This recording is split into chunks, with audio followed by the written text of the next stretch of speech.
নমস্কাৰ বন্ধুসকল, মোৰ অইন এটা ভিডিঅ' লৈ এই ৰাস্তাটো প্ৰত্যক্ষ কৰক। আপোনালোকে চাওক, খুব সুন্দৰ এটা ৰাস্তা।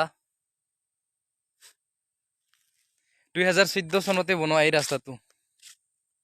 আজি 2023 চন, 9 বছৰ অতিক্ৰম কৰিলে, কিন্তু মেৰামতি নহল।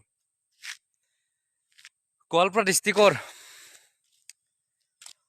ধূপধাৰা থানাৰ অন্তৰ্গত কঠাকুঠি পঞ্চায়ত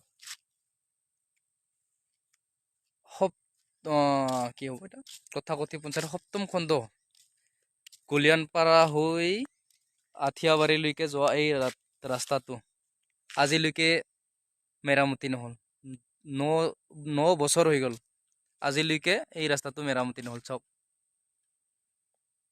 চাওক, যদিহে এই অঞ্চলত কোনোবা MLA, মন্ত্ৰী বা চৰকাৰৰ অন্য কিছু চৰকাৰৰ লগত জড়িত থকা ডাঙৰ মানুহ থাকিলে হয়, হয়তো এই ৰাস্তাটো 5 বছৰৰ মূৰে মূৰে মেৰামতি হৈ থাকিলে হয়।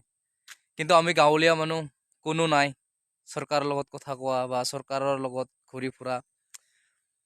সেইটো কাৰণে চাগে এই ৰাস্তাটো এনেকৈ পৰি আছে। যদি আমি আঙুলিয়াই নিদিওঁ, এই ৰাস্তাৰ হোৱাৰ কোনো সম্ভৱ নাই। আন্দোলন নকৰিলে অসমত কোনো দিনেই একোৱেই নহ'ব। আন্দোলন কৰি খাবই লাগিব, তেতিয়াহে ৰাস্তা মেৰামতি হ'ব। আশা কৰোঁ যিসকল বন্ধু বান্ধৱী এই ভিডিঅ'টি চাই আছে, আপোনালোকে শ্বেয়াৰ কৰক, লাইক কৰক, আৰু যদি কিবা ক'বলগীয়া আছে কমেণ্টত জনাব। আপোনালোকৰ ফালেও এনেকুৱা হৈছে নেকি, বা গাঁৱলীয়া ৰাস্তাই পথাৰত অসুবিধা, চৰকাৰে কোনো সহায় সহযোগিতা আগবঢ়োৱা নাই নেকি, ঠিক তেনেধৰণৰ। আশা কৰিলোঁ সকলোৱে শ্বেয়াৰ কৰিব বুলি। ধন্যবাদ।